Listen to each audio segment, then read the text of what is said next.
Solution for clients needing one or more secure, scalable servers with built-in hardware failover protection. For details, see them online at innoscale.net. In the news, WikiLeaks on Thursday warned that its founder will be expelled within hours to days from Ecuador's London embassy, and that Ecuador has an agreement with Britain to have him arrested. President Lenin Moreno will use the pretext of a scandal engulfing his presidency to oust Assange, a high-level source in the Ecuador government told WikiLeaks. Activist Post reports Moreno has accused WikiLeaks of leaking documents allegedly implicating him and his family in a corruption scheme with a Panamanian investment firm, INA Investments Corporation. WikiLeaks has denied being behind the leaks, and no documents related to the scandal appear on the WikiLeaks website. Moreno said the alleged leak is a breach in a protocol with Assange that allows him to remain in the London embassy in exchange for his public silence on all political matters. The United States has revoked the visa of the chief prosecutor of the International Criminal Court, following a warning by the U.S. that they would deny entry to those investigating war crimes by American forces. The Liberty Beat is sponsored in part by Bray Botanicals, high-quality kratom and CBD at reasonable prices with excellent customer service. Bray Botanicals is activist-owned and mission-driven, fighting for your right to consume plant-based medicine and natural remedies. Find out more at mybraybotanicals.com. And right now, Liberty Beat listeners can save 10% by using promo code SNLS at checkout. This is the latest edition of the Liberty Beat, online at snls.news and libertybeat.news. I'm Mick Murrow. Your news now continues. On Wednesday, Secretary of Labor Alexander Acosta appeared before a Budget Appropriations Subcommittee to testify about the effectiveness of the Labor Department's 2020 budget, which calls for a 10% cut in programs affecting millions of workers. The Free Thought Project reports that when it came time for Acosta to testify whether or not he could safeguard children from illegal labor practices and combat human trafficking, multiple lawmakers grilled him over the sweetheart deal he gave convicted billionaire pedophile Jeffrey Epstein, who is also suspected of running a massive child sex trafficking ring. During testimony, Acosta defended his cuts to multiple programs, noting that the new budget provides greater investment in programs that work, eliminates programs that do not, and generally bolsters opportunities for working Americans through common sense reforms. However, some of the cuts are to programs designed to stop child trafficking, which makes very little common sense, given the administration's ostensible view on the matter. When the cuts to the programs designed to prevent human trafficking were brought up, lawmakers were given the green light to bring up the Epstein conspiracy. As Benjamin Netanyahu returns from Washington to Jerusalem, determined to keep his seat as Israel's prime minister, it's clear that the final status issues, the issues between Israel and the Palestinians that Israel never wants to discuss, are being eliminated one by one in a regional scheme that's titled Deal of the Century. Midpress News reports the so-called deal will be the final undoing of Palestinian hopes for justice, self-determination, and return.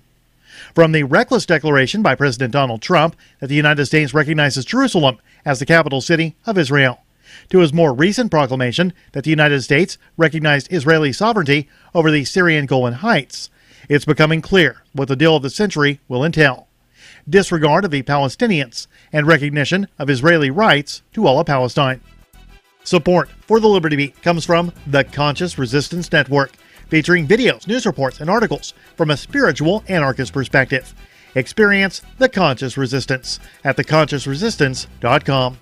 How would you like to have your business featured on the Liberty Beat? You can just send an email to libertybeat@snls.news for details. This is the Liberty Beat, produced in partnership with SNLS News and listeners like you. The Liberty Beat is online at libertybeat.news and snls.news. I'm Mick Murrow, reporting with the latest edition of the Liberty Beat, reminding you, spread liberty with a smile. Pushed to the breaking point after constantly being taken to task without ever hearing a word of thanks for what it does around here, an overwhelmed and infuriated nation announced in February that it was trying, okay? Jesus Christ. A poll of the American populace revealed that 33% felt they were doing pretty damn well, thank you, while another 28% just wanted 2 freaking minutes without somebody breathing down their neck. We're trying as hard as we can here. How about cutting some little slack for a change, huh? You know what? This is just bullshit. I do not need this shit. Christ Almighty, sources added. God distanced himself from the entire right-wing fundamentalist Christian movement, saying that he did not believe pregnancies result from his divine will. The Almighty Father went on to dismiss capital punishment, gun rights, the anti-abortion movement, and the efforts of the Westboro Baptist Church, while adding that he and Christian conservatives, quote, no longer saw eye to eye on the majority of issues. And physicists discovered that the entirety of our known universe is actually the fictional setting of a cop show called Hard Case. This is the Onion News Network.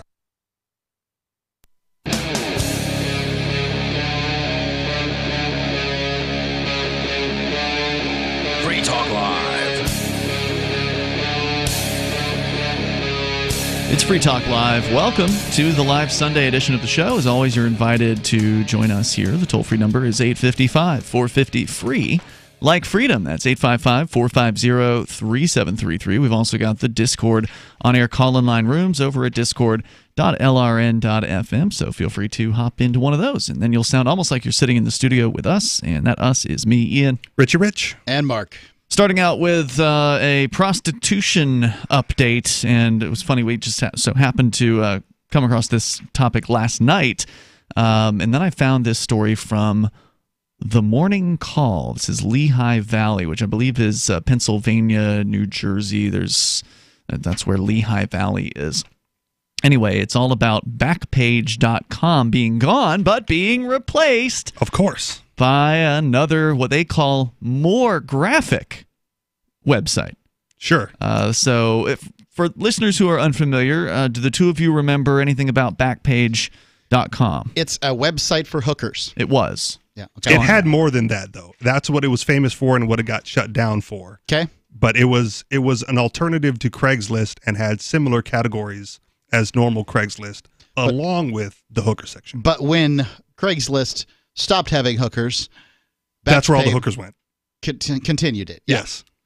Well, I mean, Backpage was intended to be, it's in the name, right? So, like, remember magazines back in the day? There were, or like local news, there's certain, like, weekly papers where they would have on, like, near the back page, there would be, like, these classified ads, which is where you would find services like that. Yes. So that's kind of where that, in my opinion, that's where the name Backpage comes from. It's an acknowledgement in the title of the website that this is a place where you can find adult services. Yes. Yeah.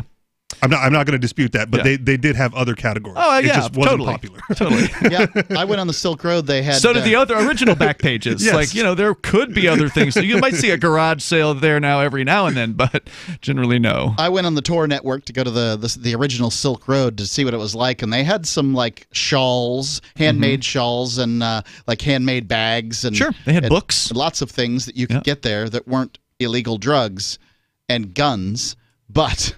That's what people were known for. That's what they were. Well, Silk Road didn't have guns, but they did at one point. No, they did not. Oh, was it the Armory then? That they launched a site called the Armory, which failed. I went and looked at that. Never went anywhere. Yeah. Silk Road, for listeners that don't know, is the world's first underground drug marketplace, which, as you point out, did have other categories of things, but that's underground free marketplace. Yeah, exactly. And unfortunately, the creator of that Silk Road has been put in prison for 2 life sentences plus 40 years for basically creating a website, which is crazy, but that's the world that we live in. One of the other topics we discussed last week was this idea that website operators are being more and more held liable for the posts of the people who are on their websites, which is one of the reasons why Craigslist stopped accepting the not ads for prostitution, but personals ads, because there was this legislation at the federal level within the last year, and I'm sorry, I don't remember what it was called, but it basically said that if you have more than a couple, basically three or something like that, 3 to 5 or prostitution-related advertisements, which is, again, a personals ad that uses code words, would qualify as one of these things. If this is found on your site, you'll be held criminally liable for it. So Craigslist was just like, well, we just don't need the personal section anymore. And I'm sure you're going to get into it on this article. However, this one is not run in the United States, so they're hoping this new site. Yeah. Okay. So last week, the story here from the Morning Call at mcall.com. An Allentown Vice detective responded to an online ad featuring 2 young, practically naked women. Through the ad posted under the name Bella, the detective arranged a sexual encounter at an Allentown motel for $300 for a half hour. Right. People can't get work in Allentown, so the cops have to go busting people. When a woman showed up at the March 28th sting, the detective promptly arrested her. His 7th bust in a month. A few days later, he made his 8th arrest in a similar online sting. This doesn't seem like luck to me. I mean, he's pretty good at it. Yeah. You know, these women want to meet for money, and who knows what they're saying in the emails that they're having with this guy. But ladies, guys, you shouldn't be exchanging prices over text or email. You know, if you want to be kept safe, I would think, from these potential busts. Well, you know, it's hard to even use the term safe and talk about prostitution. Okay, so I've never participated. I don't really understand, but we used to have a guy on our show who was a professional escort. Sadly, he's leaving New Hampshire. 6'3" and jacked. Yeah, right? Like he's handsome. Right. He's he doesn't have the same problems that a 5'4", 125-pound female prostitute's going to have, and I can't even imagine what that's like. You're talking about a potentially violent John? Is that what you're referring to?